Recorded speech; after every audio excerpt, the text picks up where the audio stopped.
ഹരേ കൃഷ്ണ. സർവം ശ്രീ രാധാകൃഷ്ണാർപ്പണമസ്തു.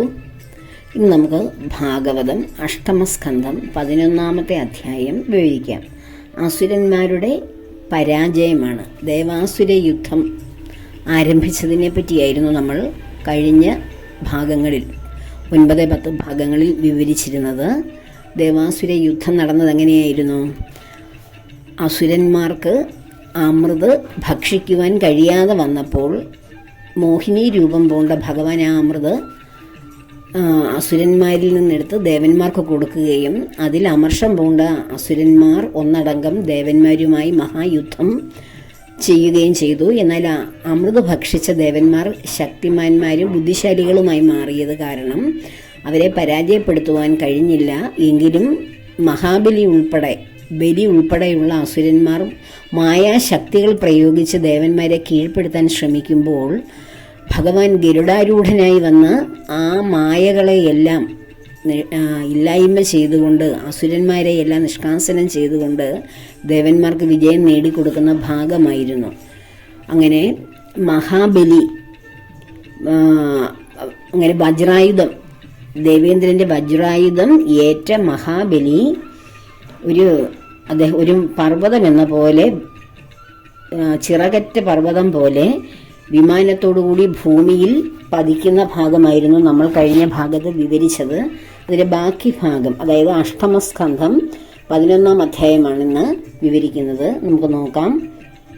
അപ്പോൾ തൻ്റെ സ്നേഹിതനായ ബലി വീണത് കണ്ട ജംഭൻ ഇന്ദ്രനോട് യുദ്ധത്തിന് വന്നു.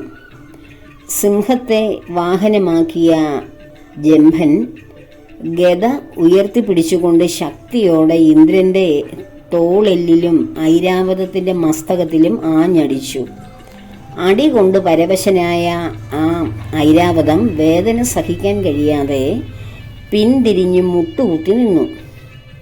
ഉടനെ ഇന്ദ്രസാരഥിയായ മാതലി 100 കുതിരകളെ പൂട്ടിയ തേര് കൊണ്ടുവന്നു. ഇന്ദ്രൻ ആനപ്പുറത്തു നിന്നിറങ്ങി തേരിൽ കയറി സാരഥിയുടെ സമയോചിതമായ പ്രവൃത്തിയെ അഭിനന്ദിച്ചു. ജംഭൻ അദ്ദേഹത്തിൻ്റെ ശൂലം കൊണ്ട് മാതലിയുടെ ആ തേര് പിളർന്നു. മാതലി ധൈര്യം അവലംബിച്ചുകൊണ്ട് ക്രുദ്ധനായ ഇന്ദ്രൻ വജ്രായുധം കൊണ്ട് ജംഭൻ്റെ തല അറുത്തു. ജംഭൻ കൊല്ലപ്പെട്ട വിവരം നാരദ മഹർഷി പറഞ്ഞറിഞ്ഞ നമുചി, ബലൻ, പാകൻ എന്നീ 3 അസുരന്മാർ ഉടനെ യുദ്ധക്കളത്തിലെത്തി. അവർ 3 പേരും ജംഭന്റെ സുഹൃത്തുക്കളായിരുന്നു. പരുഷവാക്കുകളെ കൊണ്ട് ഇന്ദ്രനെ പിളർന്ന അവർ മേഘങ്ങൾ മഴ കൊണ്ട് പർവ്വതത്തെ എന്ന പോലെ ശരവർഷം കൊണ്ട് മൂടി. ബലൻ ഇന്ദ്രന്റെ 1000 കുതിരകളെയും 1000 ശരങ്ങളെ കൊണ്ട് ഒരേ സമയത്ത് എയ്തു മുറിപ്പെടുത്തി. അവന്റെ കൈവേഗം വിസ്മയകരമായിരുന്നു. പാകനാകട്ടെ ഒരേ സമയത്ത് 100 ശരങ്ങൾ അയച്ച് മാതിലിയെയും തേരിനെയും പിളർന്നു. നമുജിയോ 15 ശരങ്ങൾ ഒരേ സമയത്ത് ഇന്ദ്രന്റെ നേരെ പ്രയോഗിച്ച് ഉച്ചത്തിൽ സിംഹനാദം ചെയ്തു. അസുരന്മാർ 3 പേരും ശരവർഷം കൊണ്ട് ഇന്ദ്രനെയും തേരിനെയും മാതലിയെയും വർഷകാല മേഘങ്ങൾ സൂര്യനെ എന്ന പോലെ മൂടി. ശരകൂടത്തിൽപ്പെട്ട് ഇന്ദ്രനെ കാണാതായപ്പോൾ സങ്കടം താങ്ങാൻ കഴിയാതെ ദേവന്മാർ ഉച്ചത്തിൽ കരഞ്ഞു. ശത്രുക്കളാൽ തോൽപ്പിക്കപ്പെട്ട ദേവന്മാർ സമുദ്രത്തിൽ കപ്പൽ തകർന്ന കച്ചവടക്കാരെ പോലെ വിഷണ്ണരായി തീർന്നു. അനന്തരം ഇന്ദ്രൻ ആ ശരകൂടത്തിൽ നിന്ന് ദിക്കുകളെയും ആകാശത്തെയും ഭൂമിയെയും പ്രകാശിപ്പിച്ചുകൊണ്ട് ഉദയസൂര്യനെ പോലെ പുറത്തേക്ക് വന്നു.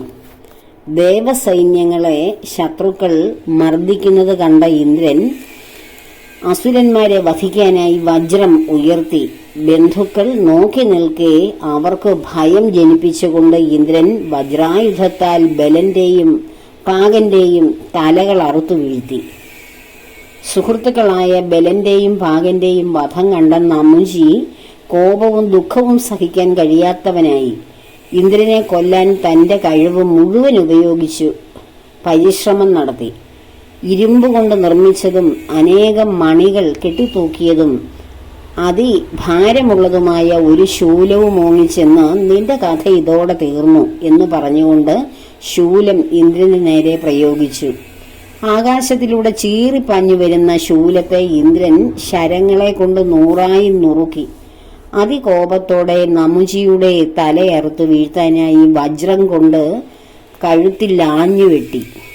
ഇന്ദ്രൻ പ്രയോഗിച്ച വജ്രായുധം നമുജിയുടെ തൊലിപ്പുറത്തു പോലും നേരിയ ഒരു മുറിവേൽപ്പിച്ചില്ല. വൃത്രാസുരനെ പോലും കൊന്നു വീഴ്ത്തിയ വജ്രായുധം നമുജിയുടെ കഴുത്തറക്കാൻ അശക്തമായത് വല്ലാത്തൊരു അത്ഭുതം തന്നെയായിരുന്നു. വജ്രായുധം പാഴായി തീർന്നതോടെ ഇന്ദ്രൻ നമുജിയെ ഭയപ്പെടാൻ തുടങ്ങി. ഇന്ദ്രൻ വിചാരിച്ചു, ഈശ്വരേച്ഛയാൽ സംഭവിച്ച ഈ അത്ഭുതം തന്നെ. പണ്ട് പർവ്വതങ്ങൾക്ക് ചിറകുണ്ടായിരുന്നു. അത്യന്തം ഭാരമുള്ള അവ ആകാശത്തിലൂടെ പറന്നു നടന്നിരുന്നു.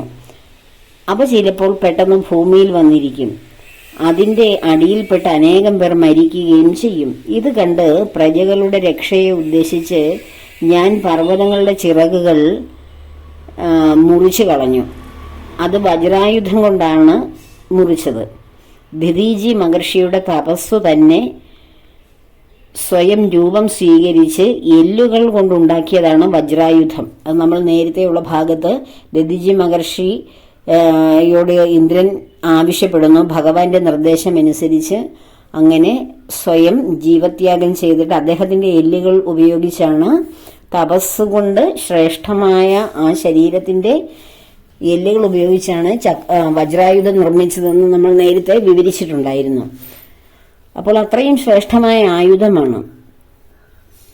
വൃത്രാസുരനെ പോലും തനിക്ക് കൊല്ലാൻ കഴിഞ്ഞത് അതുകൊണ്ടാണ്. വൃത്രാസുരനെ കൊല്ലാൻ വേണ്ടിയാണ് ഈ ദധീചി മഹർഷിയുടെ എല്ലുകൾ ഉപയോഗിച്ച് വജ്രായുധം ഉണ്ടാക്കിയത്.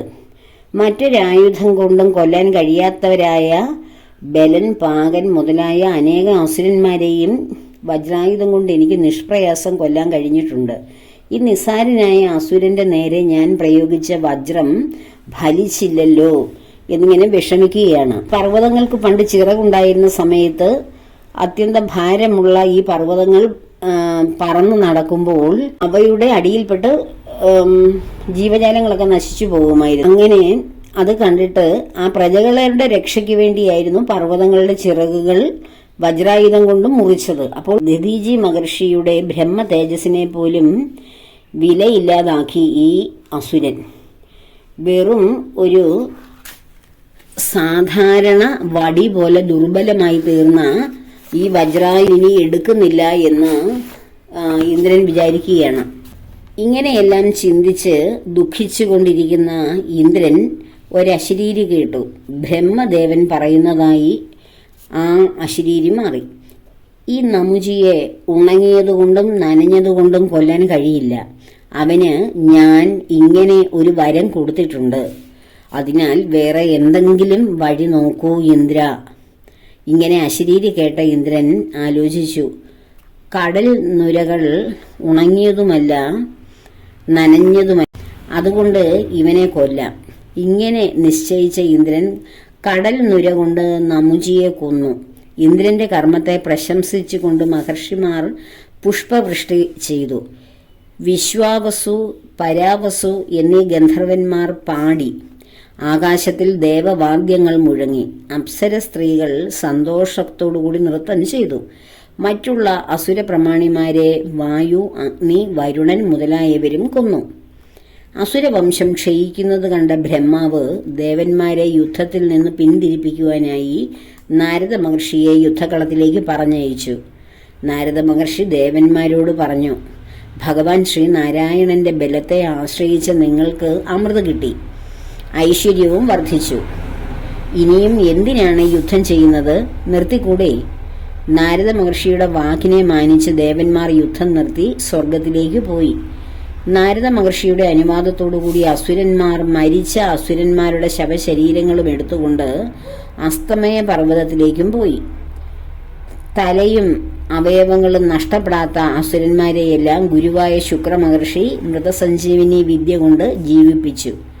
ശുക്രമഹർഷി മൃതസഞ്ജീവനി മന്ത്രം ജപിച്ച് മാറത്തു തൊട്ടതോടെ മഹാബലി ഇന്ദ്രിയങ്ങൾക്ക് ബലവും ബുദ്ധിക്കുണർവും സിദ്ധിച്ചവനായി ജീവിച്ചെഴുന്നേറ്റു. അദ്ദേഹം ലോകതത്വങ്ങളെ നല്ലപോലെ അറിയുന്നവനായിരുന്നു. അതിനാൽ യുദ്ധത്തിൽ തോറ്റതിൽ സങ്കടപ്പെട്ടില്ല.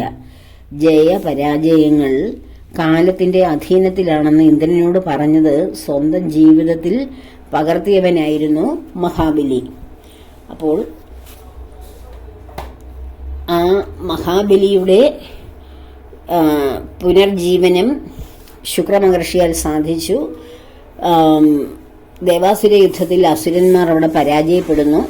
അതിനു മുമ്പ് ദേവന്മാരായിരുന്നു പരാജയപ്പെട്ടത്.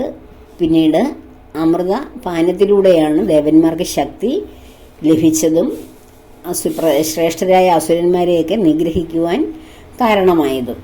ദേവന്മാരോടൊപ്പം എപ്പോഴും ഭഗവാൻ കൂടുണ്ടായിരുന്നു. അപ്പോൾ ഇതിൽ നിന്ന് നമുക്ക് കിട്ടിയ പാഠം എന്താണ്?